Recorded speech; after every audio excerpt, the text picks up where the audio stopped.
Welcome to Restoria. I'm Edward, and this is your quiet place for gentle bedtime stories. Get comfortable, take a breath, and let the story ease you into sleep. The Garden Beyond the Wooden Gate. You arrive at the garden in the soft hour just before evening. The path that led you here was a narrow gravel one, winding up between low stone walls and the slow dark green of pines. The sound of your own footsteps. The only sound for a long while except the occasional small call of a bird in the branches above. You had walked further than you meant to. The map you had been given was hand-drawn and patient, marked here and there with small symbols that meant nothing to you until you stood beside the things they represented. A stone lantern at a bend in the path, a wooden bridge over a stream that was no more than a thread of water in the moss. A single old plum tree leaning out over a low wall, its branches bare now, the last few leaves having gone weeks ago. You had passed each one slowly, and the walking itself had been the kind of walking that loosens the shoulders without your knowing it. The air on the path had been cool and dry, the kind of mountain air that smells faintly of stone and pine resin and something cleaner underneath. Once a small gray-brown bird had flown across the path in front of you and landed on a low branch and watched you pass with calm, round eyes. Once you had paused at the wooden bridge and looked down into the thin thread of water and seen a small leaf turning slowly in a small, slow eddy, and you had stood watching it for longer than you had meant to. The leaf had not been in any hurry, neither had you. The wooden gate stands at the top of the path. It is small, weathered to the color of old bone, set into a low wall of pale stone. There is no sign on it. There is no need for one. The map ended here. You pause for a moment with your hand on the gate.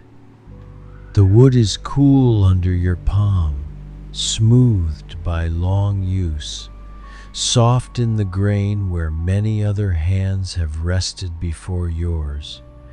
The latch is a simple wooden one, worn pale at the lifting place. You lift it, the gate swings open inward without a sound, as if its hinges had been kept oiled by someone who knew that sound, in this place, would be a kind of trespass.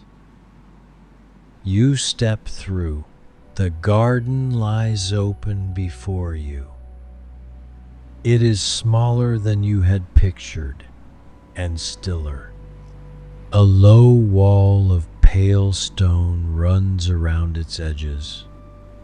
Inside the wall, the ground is laid in fine white gravel, raked into long, slow lines that flow around 5 large gray stones set unevenly across the space. The stones rise from the gravel like islands rise from a calm sea. 1 tall, 2 medium, 2 small, each placed where it belongs and nowhere else. The lines of the rake move around them in patient rings, each ring its own small thought. The tallest of the stones is perhaps the height of a child, leaning very slightly forward as if listening. The 2 medium stones sit a little apart from it, their tops weathered round and pale, the kind of stones that have stood in the same place long enough for the lichen to have settled on their northern faces in soft gray-green patches. The two smallest are barely a hand's height each, set close together near the far wall, the way two small things sometimes settle near each other for company. None of the stones touches another. None of them looks at another. And yet they belong together in the same way the words of a long, quiet sentence belong together, each one in its place, each one needing all the others. A single low pine grows in one corner, shaped by long, careful hands into a shape that looks both ancient and exactly right. A small stone basin sits beneath it, holding a handful of clear water and a single floating leaf. The walls beyond the garden frame a long view of soft hills, gone pale gold in the last of the day's light. The basin is round and shallow, carved from a single piece of gray stone. The water in it is so still it looks at first like a polished surface rather than water, and only the small lift of the floating leaf at the center reveals it for what it is. The leaf is yellow with a small, darker streak down its middle. The leaf does not move. The water does not move. The basin holds them both with the same patient stillness that the garden holds the stones. The pine is older than you. You can tell by the slow smoothness of its trunk, the way the bark has worn pale where many decades of weather have found it. The branches are short and dark and held in slow, careful curves, the kind of curves that come from years of small, careful choices. The tree has been allowed to be only what it needed to be. The shaping has been an act of listening rather than a forcing. The result is a tree that looks the way it would have wanted to look if it had ever thought to want anything. A wooden veranda runs along the far side of the garden, raised a little above the gravel. The veranda is unfurnished except for a single low cushion, a small clay teapot resting on a wooden tray, and a small bell on a curved wooden handle. There are no people. You stand in the gateway for a long moment. The light is soft. The air is cool and dry and faintly scented with cedar and pine, and something fainter still that you cannot quite name, perhaps the smell of the gravel itself, the way certain stones smell after a long, warm day, even when the day is cooled. The hills beyond the wall hold their pale gold without moving. The lines on the gravel hold their patient rings. You step out onto the narrow stone path that runs along the inside of the wall. The path is laid with flat, dark stones set close together, the joins between them filled with soft green moss. You walk slowly along it. The moss is cool to look at. The stones are warm where the day has touched them. The gravel of the garden lies untouched to your left, the long, slow lines of it unbroken. You do not step onto the gravel. Something in you understands without being told that the gravel is not for walking on. You walk the path slowly. Each stone is the size of two flat hands placed side by side.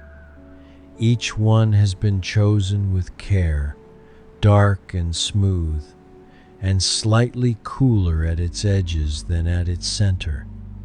The moss in the joins is the color of old velvet.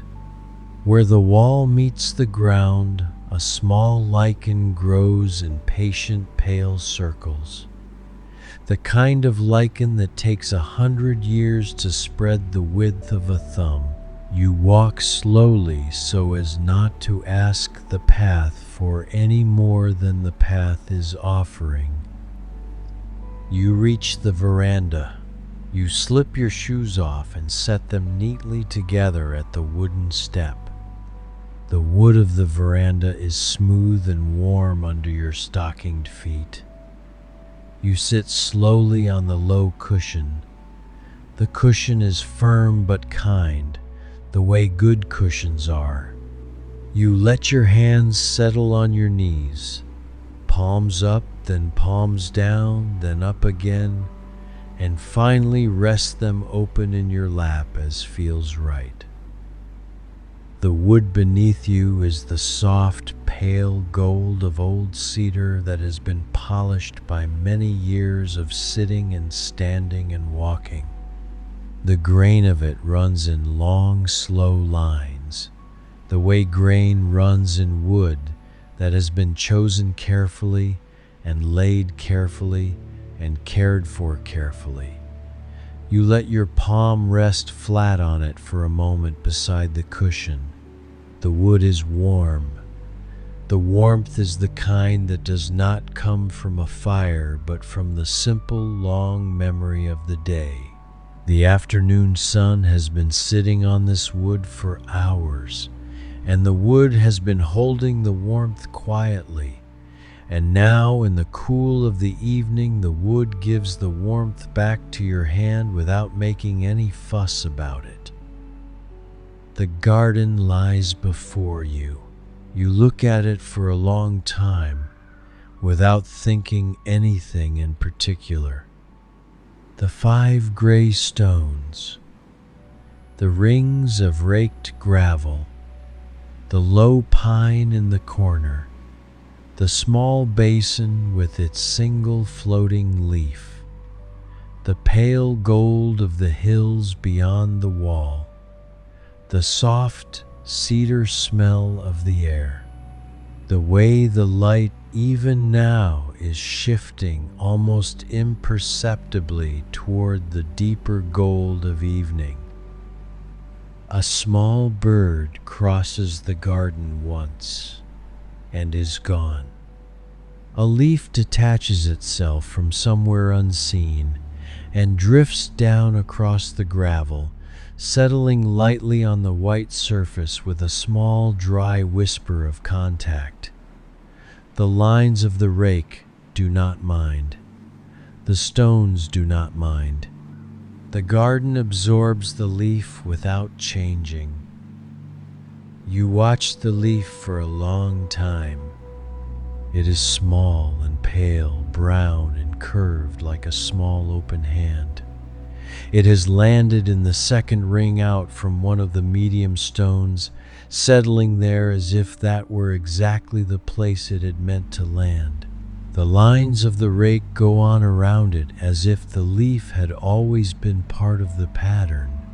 The garden has accepted it the way the garden accepts everything that comes into it, without effort, without resistance, without surprise. You sit. The teapot beside you on the wooden tray is still warm. Someone before you arrived has left it ready. A small clay cup sits beside the pot, glazed in the soft, uneven brown of something fired by hand. You lift the pot.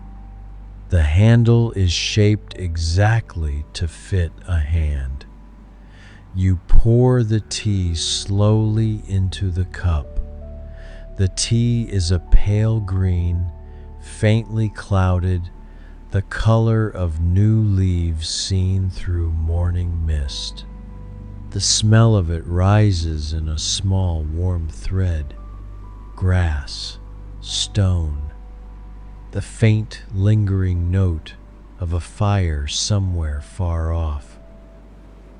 You bring the cup to your face and breathe in for a long moment before drinking. The first sip is warm and clean. The taste is gentle, slightly grassy, with a small, soft bitterness underneath that fades almost as soon as you notice it. You set the cup down on the wooden tray. The veranda holds the warmth of it under your palm. You take a second sip. The taste is the same and not the same. The tongue notices the same tea differently in the second sip than in the first, the way the eyes notice a familiar room differently in the second look than in the first. You set the cup down again. The wood under your hand is smooth and warm. The cushion under you is firm and kind. You sit with the garden a while longer. You had not known when you set out this morning that you would end the day here. You had thought you might walk to the small village in the next valley and turn back. You had thought you might find the old shrine on the ridge and sit for a moment beside it. You had thought a great many small things, none of which had turned out to be the thing the day was for. The day had been for this. The walking had only been the way to here. You do not mind. You are the kind of tired that feels good, the kind of tired the body welcomes, where the muscles have done their honest work and the breath has settled into something deeper than usual. The cushion is firm under you. The wooden veranda is warm. The garden is patient. After a while, you become aware that someone has come into the garden behind you, not into the gravel, into the small open shed at the far side, beyond the veranda, where you had not noticed the entrance before. There is the soft sound of a wooden door sliding open, and the soft sound of a wooden door sliding closed, and then the quiet padding of feet on the smooth, dark stones of the path. The footsteps reach the veranda and stop. You turn your head slowly. An old monk stands at the edge of the wood, his robes the soft gray of ash, his head shaved clean, his face lined and calm in the soft golden light. He carries a long wooden rake in one hand, the kind with a wide flat head and even teeth, polished pale at the handle by years of holding. He bows once, very slightly. You return the bow as best you can from where you sit. He smiles. The smile is small and unsurprising, the smile of someone who has expected you all afternoon without knowing your name. He does not speak. He moves slowly to the edge of the gravel. He sets the long handle of the rake gently down on the wood beside him. He bows once to the garden, then he steps onto the gravel itself, in a place at the very edge that has no rings, and he begins to rake. You watch. The rake moves slowly. Each pass is long and unhurried. The teeth of the rake leave behind a shallow, even line in the white gravel, perfectly straight where he wants it straight, perfectly curved where he wants it curved. He works around the stones in slow concentric rings, the first ring close to each stone, the next a little further out, the next a little further still. The rings do not collide. They flow around each other where they meet, weaving themselves into a single calm pattern that has the shape of stillness. The teeth of the rake make a soft, dry sound against the gravel, a small whispering that rises and falls with each pass. The sound is so quiet you have to lean a little into the silence to hear it. When you do, the sound is the only sound in the garden. There are no birds now. There is no breeze. There is only the soft whispering of the rake and your own slow breath and the distant breath of the hills beyond the wall. He does not look up. He does not look at you. He moves with the same unhurried calm, whether he is in the center of the garden or near the edge, whether the line he is making is short or long. There is no haste anywhere in him. The sound of the rake is the softest sound in the garden, a small, dry whispering, almost not a sound at all. His feet on the gravel leave the smallest of impressions. He moves with the careful weight of someone who has learned where to place each step. When he steps backward to begin a new ring, he places his back foot first and lets his weight transfer slowly, the way a heron lifts itself out of shallow water.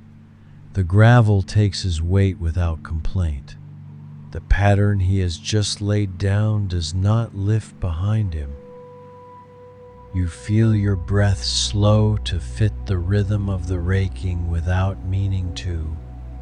In on one slow pass, out on the next. In, out. The rhythm settles into your chest like water settling into a clay bowl. You watch him work. Time passes in a way you cannot quite measure. The light in the garden deepens from gold to a softer rose. The hills beyond the wall hold their color for a while and then begin to lose it slowly. The stones in the gravel cast longer shadows. The small basin under the pine reflects the changing sky in a small pale circle of water. The leaf still floats at its center, untroubled. You watch the changing of the light without watching it directly.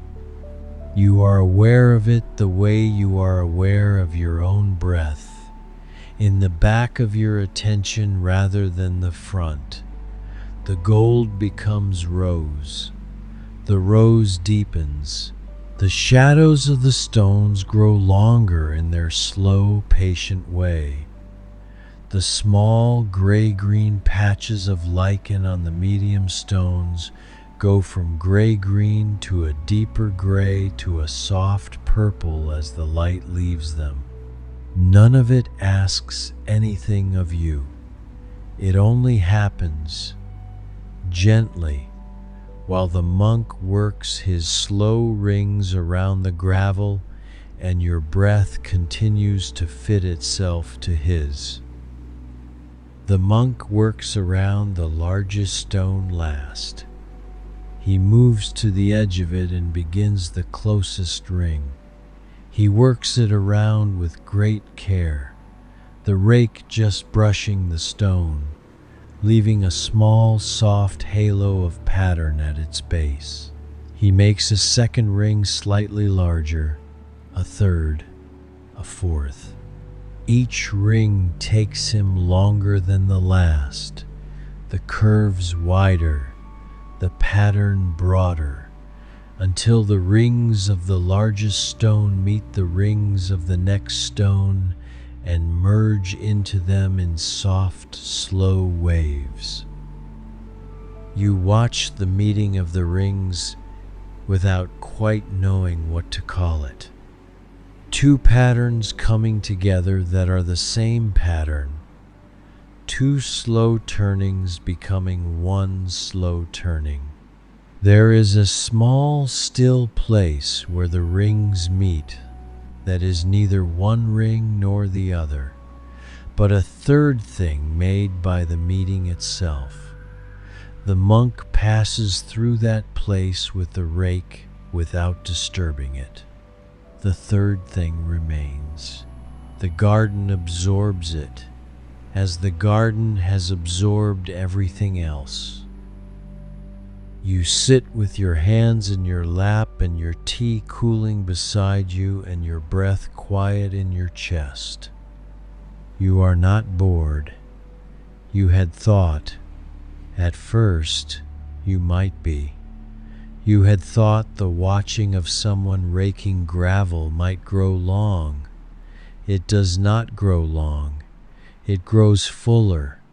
The longer you watch, the more there is to see in each pass of the rake, in the way his shoulders move under the soft gray robe, in the way his bare feet rest on the gravel without disturbing it, in the small, almost imperceptible lift of his chin between passes as he checks the line of what he has done.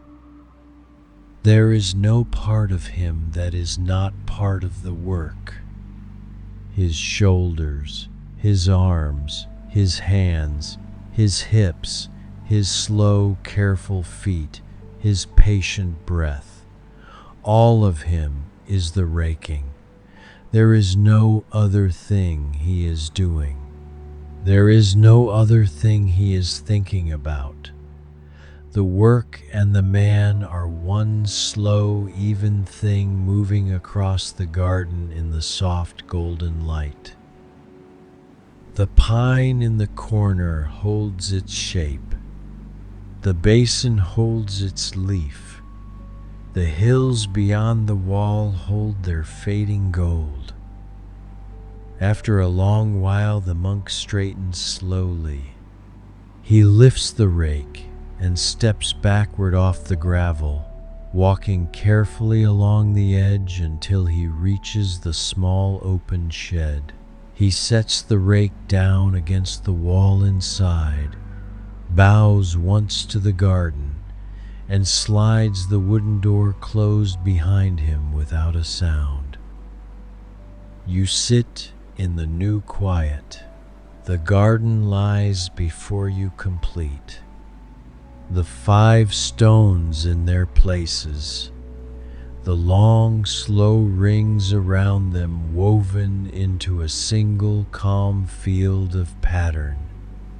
The pine, the basin, the leaf, the pale stone wall, the hills beyond, gone now to a soft lavender as the last of the day's light leaves them. You let your eyes move slowly over the pattern of the gravel. You follow one ring with your gaze, then another, then a third, the way one might follow the lines of a long, quiet poem. The lines lead you nowhere in particular. They lead you only deeper into the garden. They lead you only further into the slow, soft rhythm that your breath has now settled into without your asking it to. The pattern is not symmetrical. You see this only after a while of looking. The rings around the largest stone are wider than the rings around the smaller ones, but they are not perfectly even. Some pass closer to their center than others. Some swing wider where the gravel is more open. The pattern follows the garden rather than the garden following the pattern. The monk has worked with the space he was given rather than against it. The result is something that looks at first like simple repetition and only later like the careful, calm intelligence it actually is. The teapot beside you is still faintly warm. You lift it again and pour a second cup. The tea is paler now, gentler. You drink it slowly. The taste is lighter than the first cup. The veranda is warm under your knees. The cushion is soft beneath you. The garden does not change. A small evening breeze moves through the pine in the corner. It carries with it the faint, cool smell of stone and water and the deepening of the day. The leaf in the basin trembles once and then is still. Somewhere beyond the wall, a single bird calls. Low and slow, 3 soft notes, and is answered by nothing. The breeze passes across the gravel without disturbing the rings. It moves over the wood of the veranda with a small, cool whisper that touches the back of your neck and the back of your hands and slips away into the hedge beyond the wall. The pine takes the breeze into its branches and gives it back changed, a softer breath, scented now with the resin of its own dark needles. The leaf in the basin lies still. The water beneath it lies still. The garden lies still. The light in the garden has gone the color of old parchment now. The white gravel still glows softly, holding the day's light a little longer than the air around it. The gray stones have darkened to deeper gray. The wooden veranda where you sit has warmed to a soft amber where the lamplight catches it from somewhere within the small shed. You had not noticed the lamp being lit. You think now that the monk must have lit it before he closed the door, the soft yellow glow of it reaching out across the wood of the veranda in a slow widening pool. You let your eyes settle on the edge of the light where it meets the gravel of the garden, and you sit with the meeting of those 2 soft glows, the warmer light of the lamp and the cooler light of the gravel, for a long, quiet while. The lamp is a simple paper one. You can see that now without looking at it directly. A wooden frame, a pale paper shade, a small flame inside that does not flicker but burns steady, the way well-made lamps do when they have been kept clean and trimmed. The light it sheds onto the wood of the veranda is the warm, soft yellow of beeswax. The light it sheds onto the gravel beyond is the same warmth diluted by distance, lighter, gentler, almost the color of pale honey at the edge of where it reaches. You become aware, slowly, that there is no thought in your mind, not the absence of thought, exactly, more the absence of any thought needing to be there. The mind has gone quiet of itself, the way a room goes quiet when the last person in it stops speaking. There is only the garden and the lamp and the warmth of the cup in your hand and the slow, soft rhythm of your own breath and the patient rings of the gravel before you. the light deepens further. The hills beyond the wall vanish into the soft blue of evening. The first small star appears low above the line of the wall, a small, clean point of light in a sky gone the color of clear water. The pine in the corner becomes a deeper shape against the lighter sky behind it.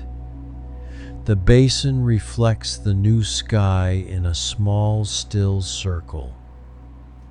You sit and let the day finish around you. You do not need to do anything else. The garden is doing what the garden does. The evening is doing what the evening does.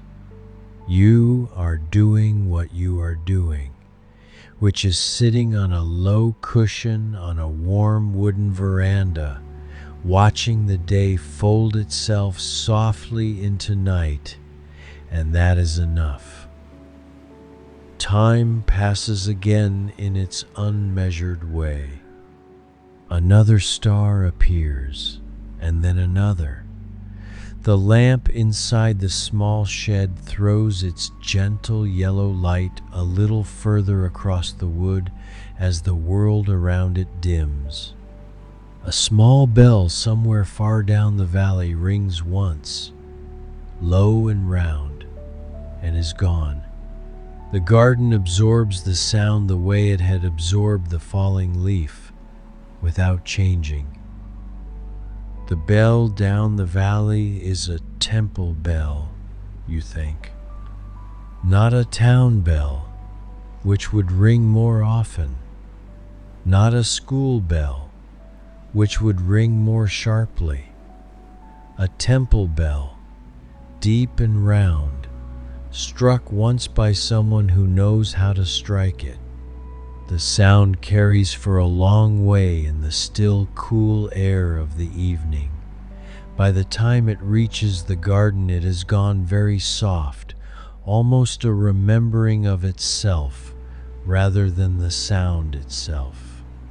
You let the soft remembering pass through the garden and away into the hills. You finish the second cup of tea slowly. You set the cup gently on the wooden tray beside the pot. You let your hands rest open in your lap. The cushion beneath you holds you steady. The wood beneath the cushion is warm. The breath in your chest is slow. You sit with the garden. The garden sits with you. A long while passes that is not really a while. The small bell down the valley rings again, twice this time, low and round. The soft yellow light of the lamp inside the shed has steadied into the only warm color in a world that has gone otherwise to soft blues and silvers. The stars above the wall have come out in a slow scatter. The first of them has been joined by many more.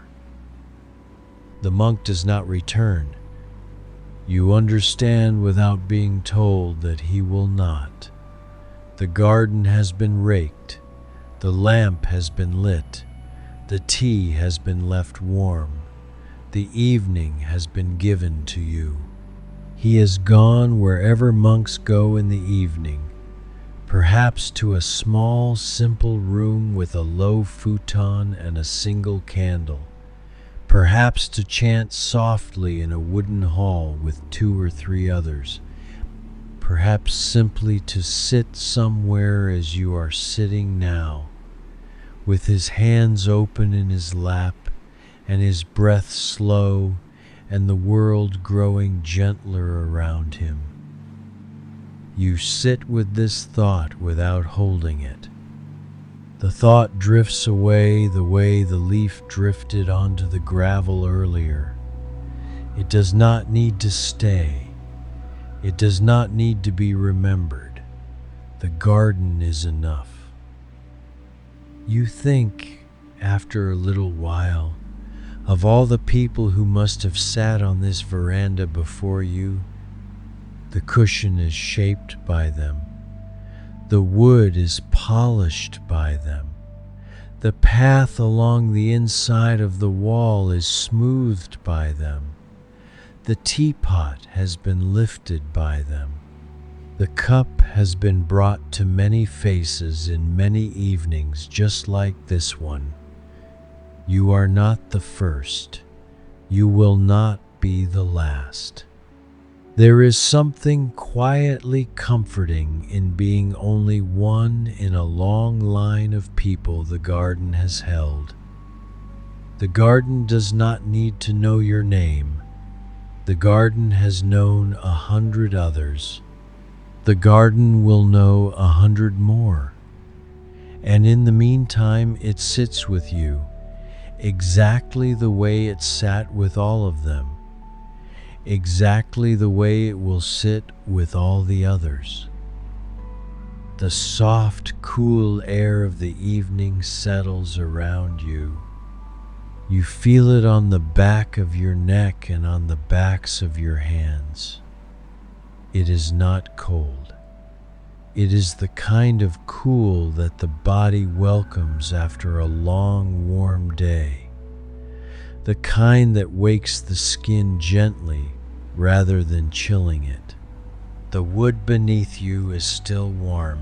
The cushion is still firm. The lamp inside the shed glows steady. You let your shoulders drop a little further. They had already dropped, but they find a little more room to drop. The air leaves your chest in a long, slow breath that is not a sigh, exactly, but something close to one. The kind of breath the body offers when it knows it is safe. You think, briefly, of all the small ways the body lets you know it is safe. The shoulders dropping, the jaw softening, the hands opening, the breath finding its full slow length, the small loosening behind the eyes that you only notice once it has already happened. The body has its own quiet wisdom about these things. The body knows when a place is good for it. The body knew the moment you stepped through the gate.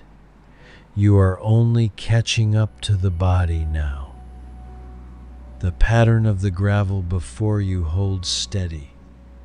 The 5 stones in their places, the patient rings, the slow flowing curves around the largest stone, the leaf in the basin, the pine in the corner, the pale wall, the dark hills, the soft scatter of stars. You think of the long walk that brought you here, the narrow gravel path between the low stone walls, the slow dark green of the pines, the stone lantern at the bend, the wooden bridge over the thread of water, the old plum tree leaning over the wall. Each one had been a small, still point along the way, and you had not known then that they had been preparing you for this. You had thought you were walking to a place. You had been walking to a quietness. You think of the small leaf you had watched turning in the eddy under the wooden bridge. You think of the small gray-brown bird that had crossed the path and watched you from a low branch. You think of the lichen on the stone lantern at the bend, soft gray-green in the soft, cool light. None of these had been important. All of them had been the path. The path had not been only the gravel under your feet. The path had been the leaf and the bird and the lichen and the small, slow attention you had given to each of them in turn. The path had been you, walking, the way you had been walking, slow and unhurried and willing to look. The thought of the path does not pull you back along it. You are not in any hurry to leave. The garden does not ask you to leave. The lamp inside the shed will burn for as long as it needs to burn. The tea has gone cool now in the pot, but the warmth of the wood beneath you continues. There is nowhere else you need to be. You sit, the night settles, the stars deepen. A faint pale glow begins to gather at the edge of one of the hills, the kind of glow that means the moon is coming. You watch the glow without watching it. You watch the garden. You watch the gravel. You watch the soft yellow pool of light from the lamp inside the small shed. The stars come out one by one in the slow, patient way of stars in a clear country sky. A bright one above the wall to your left, a pair of dimmer ones higher up, a small cluster near the line of the hills, a long, faint band running across the upper sky that you do not at first see and then see all at once when the rest of the sky has gone dark enough to let it through. The sky is not in any hurry to fill itself. The sky takes its time. The garden takes its time too. You take yours. The moon rises slowly. A pale, soft circle of it appears above the line of the hills. The light it sheds is silver and cool and falls across the garden in a long, gentle wash. The white gravel glows brighter under it. The gray stones gain back some of their daytime color. The pine in the corner becomes itself again, a clear small shape in the new silver light. The light changes everything and nothing. The garden is the same garden. The stones are the same stones. The patient rings in the gravel are the same rings the monk laid down in the late afternoon. And yet, under the moon, they look new. They look as if they had been waiting all day to be seen this way. The white gravel under moonlight is a different white than the white gravel under afternoon sun. The gray stones are a different gray. The pine is a different pine. The garden has a night version of itself that is just as complete as its daytime version, and just as patient, and perhaps a little more secret. You sit in the moonlight. The garden has gone quiet in a different way now. Not the quiet of the day, which was the quiet of a held breath. The quiet of the night, which is the quiet of a long, slow exhale. The garden does not perform its stillness now. It simply is still. You let your hands rest in your lap. Your eyelids are heavy in the soft, pleasant way of evening. The cushion holds you. The wood holds the cushion. The veranda holds the wood. The garden holds the veranda. The hills hold the garden. The sky holds the hills. The slow, round, patient turning of the world holds all of it. You think you might close your eyes for just a little while? No one will mind. The garden will not mind. The monk in his small, simple room will not mind. The moon above the hills will not mind. You let your eyes close. The small, soft sounds of the night are the only sounds. The faint breath of breeze in the pine, the soft shift of the leaf in the basin, the far, small ringing of the bell down the valley, once again low and round. The quiet hush of your own breath leaving you slowly. You breathe in, you breathe out. The cushion beneath you is firm and kind. The wood is warm. The lamp inside the shed glows soft. The moon above the hills is pale and round. Your shoulders are loose. Your hands are open. Your face is calm. The garden lies before you in the silver moonlight, complete. The 5 stones, the patient rings, the pine, the basin, the leaf. You do not need to look at it anymore. You have looked at it for a long time. It has settled inside you. The pattern of the rings is in your breath now. The stillness of the stones is in your shoulders. The patience of the pine is in your face. You breathe in, you breathe out. The lamp inside the shed glows on. The moon climbs slowly. The bell down the valley does not ring again. The night is soft around you.